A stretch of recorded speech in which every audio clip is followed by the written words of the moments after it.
শাসক দলের নেতার পোল্ট্রি ফার্ম বন্ধ করার দাবিতে পদ্মনগর এলাকায় আগরতলা সোনামুড়া সড়ক অবরোধ করল এলাকার এলাকাবাসী। সোমবার সকাল 8টা থেকে দুপুর 12টা 30 পর্যন্ত ঘটনাস্থলে ছুটে আসে বিশ্রামগঞ্জ থানার পুলিশ। সড়ক অবরোধের ফলে উভয় দিকে আটকে পড়ে বহু যান। জানা যায়, পদ্মনগর এলাকায় শাসক দলের নেতা স্বপন দেবনাথের পোল্ট্রি ফার্মের দুর্গন্ধে অতিষ্ঠ এলাকাবাসী একাধিকবার এই পোল্ট্রি ফার্ম বন্ধ করার দাবিতে সড়ক অবরোধ করেছিলেন এলাকাবাসী। পরবর্তী সময়ে সোনামুড়া মহকুমা প্রশাসনের পক্ষ থেকে দ্রুত এই পোল্ট্রি ফার্ম বন্ধ করতে স্বপন দেবনাথকে নোটিশ দেয়। প্রশাসনের সেই নোটিশকে বৃদ্ধাঙ্গুল দেখিয়ে প্রতিনিয়ত ব্যবসা চালিয়ে যাচ্ছে শাসক দলীয় নেতা স্বপন দেবনাথ।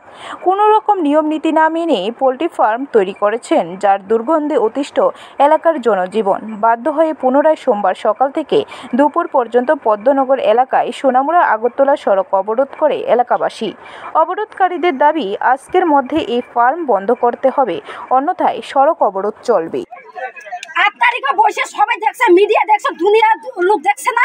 তো এসডিএম তেসডিএম সিনেমা এর গেছে, তো তারিখে উপরে তারিখ সিনেমা চলতেছ না, কি তাই না সিনেমা চলতেছ, তো সবাই দেব না আয়ো আমরা বাড়ি পাড়ায় দিব, তার বাড়িতে আমরা যাবো, আমরা গ্রামে থাকতে হইব। ব্যুরো রিপোর্ট, খবর ত্রিপুরা।